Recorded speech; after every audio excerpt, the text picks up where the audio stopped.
Eu quero comentar hoje uma fala do Bolsonaro de ontem, naquelas coletivas bizarras que ele dá no Chiqueirinho, porque me deixou muito revoltado, como muita coisa que o Bolsonaro diz, na verdade, né? Acho que não tem um único dia que ele não fale alguma coisa que não nos revolte, não nos mostre o buraco profundo no qual o Brasil se enfiou. Mas antes disso, eu quero dar dois recados para vocês. O primeiro deles é que, repetindo uma campanha que eu fiz em março, nesse mês de abril eu estou também agora distribuindo um livro meu gratuitamente, que é A Impureza da Minha Mão Esquerda. Vai ficar de graça na Amazon para download, para Kindle, até sexta-feira, dia 24. Então vá lá, confira, é um livro de contos e aproveitem para ler na quarentena, já que vocês estão em casa aí, isolados. Leiam, se informem, se divirtam. Ou seja, aproveitem agora esse momento para refletir sobre a vida de vocês também, as escolhas até esse momento e aquilo que a gente vai encontrar depois da quarentena. Então confiram. Já foram quase 2.000 downloads de ontem para hoje, o livro já está entre os mais baixados da Amazon, então confira e leia também o meu trabalho literário.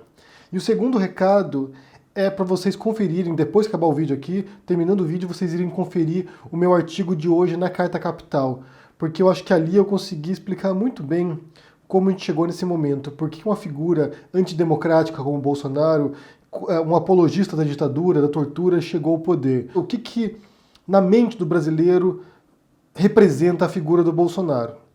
Essa figura pavorosa e que mesmo assim se elegeu.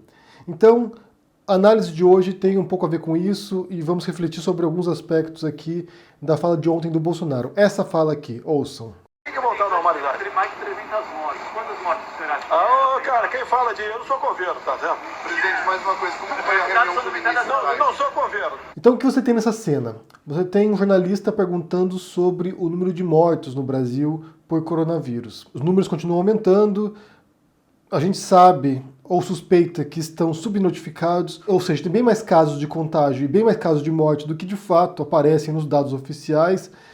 E o Bolsonaro responde o quê? Quando perguntado sobre isso. Eu não sou coveiro. Você tem o presidente da República, uma pessoa eleita para representar os brasileiros, para fornecer serviços públicos para os brasileiros, e que no momento como esse, de uma crise sanitária profunda e certamente de uma crise econômica também profunda posteriormente, quando ele deveria ser uma luz orientadora, ser alguém que deveria nos tranquilizar com atos coerentes, com atos eficazes, com propostas concretas para levar o Brasil para fora disso. E você tem vários líderes no mundo que estão fazendo isso. Eu fiz recentemente, aqui na semana, se não me engano, um vídeo sobre mulheres líderes pelo mundo que estão enfeixando esse papel. Angela Merkel, por exemplo, a Jacinda Ardern na Nova Zelândia. Líderes que entenderam o desafio e se puseram à altura do desafio.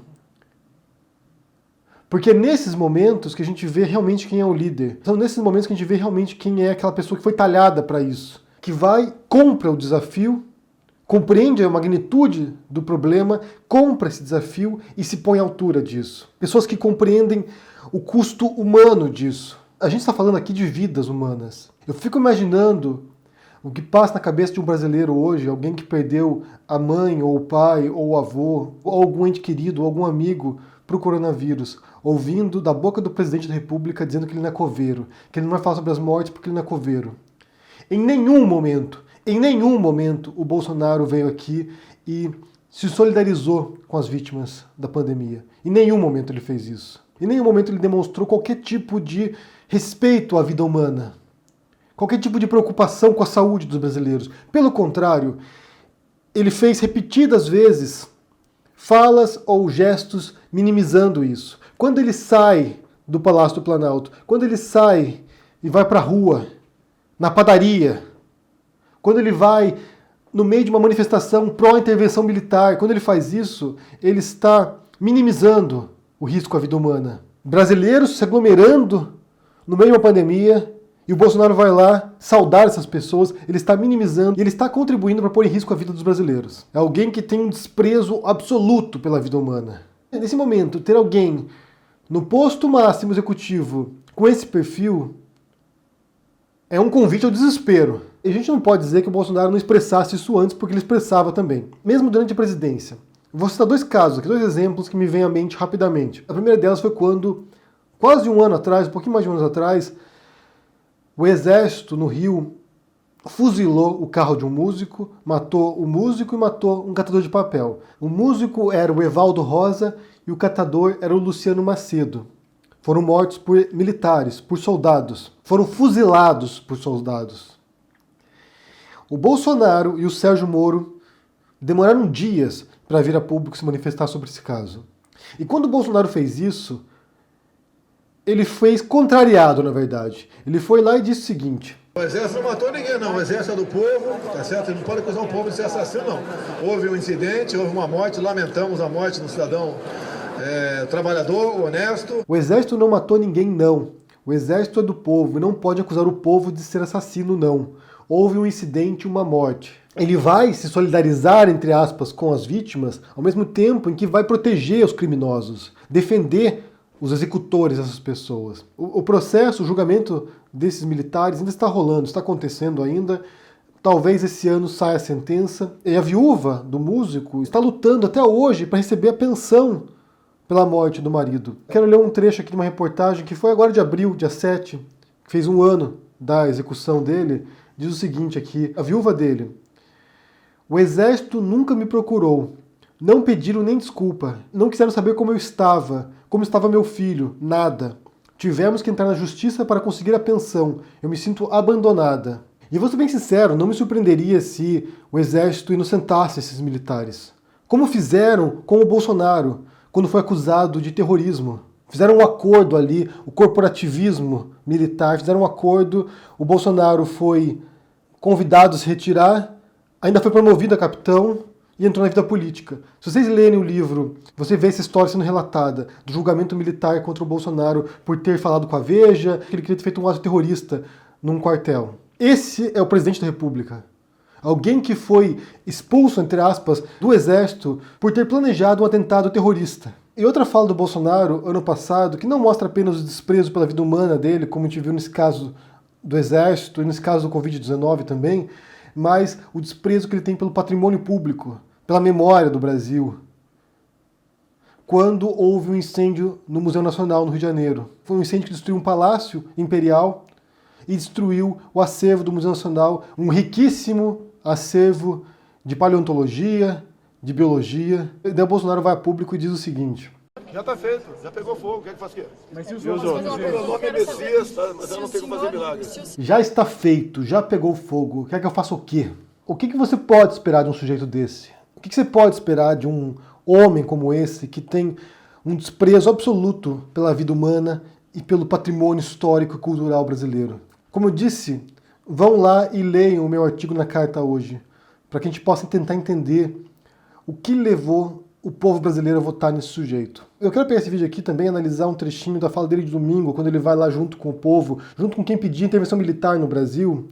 Ele falou uma coisa em particular ali que vale mencionar e que vale a gente pensar sobre isso. Porque depois ele recuou, né? Aqui você tem a tática bolsonarista habitual. Ele vai lá, força a tinta, estica a corda, vai, tenta forçar o negócio. Quando vê a reação, ele vai e recua. Daí ele, não disse isso, eu sou um democrata, eu defendo a democracia, defendo as instituições. Quando na verdade ele foi um dia antes e atacou as instituições. Então ele vai sempre forçando a porta, sempre empurrando aqui até uma hora que ela desabe. Se ele quer realmente dar um golpe, não sabemos. Eu acho que isso aqui é mais intimidação, na verdade. É mais gogó, é mais tentar calar os outros poderes. Mas mesmo assim isso vai gradualmente corroendo a democracia brasileira.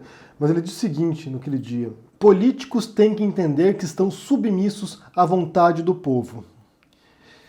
E quando você fala essa expressão vontade do povo, isso sempre me remete, de maneira inevitável, me remete ao nazismo. A expressão em alemão é der Wille des Volkes, a vontade do povo. Quando eu ouço isso, a vontade do povo, me dá calafrio. Porque políticos autoritários e populistas também, eles geralmente utilizam a tal vontade do povo para atropelar a vontade do povo. Porque o que é a vontade do povo?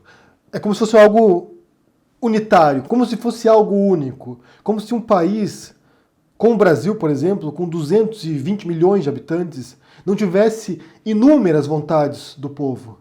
Como se cada grupo, cada segmento, cada camada social, cada classe social não tivesse diferentes vontades. Como se não houvesse contradições profundas nas vontades individuais e coletivas e de grupos. A democracia é justamente isso, é essa coleção, esse mosaico de vontades do povo, essas inúmeras vontades diferentes que vão ser representadas pelos políticos. E esses políticos, no parlamento ou no executivo, vão lutar para que suas vontades sejam ouvidas também. Quando ele fala a vontade do povo, o que dá a entender é que a única vontade do povo que vale, que a única pessoa eleita no Brasil é ele, Bolsonaro. Como se todos os parlamentares, todos os deputados, senadores, não fossem também a voz do povo, a vontade do povo, escolhidos pelo povo, representantes do povo. Diferentes vozes sendo ouvidas, como se o deputado do PSOL não fosse a vontade do povo, como se o deputado do PSL também não fosse a vontade do povo, como se o deputado do PSDB, do DEM, do Patriotas, do PCdoB, do PT, não fossem todos eles, de algum modo, a vontade do povo também.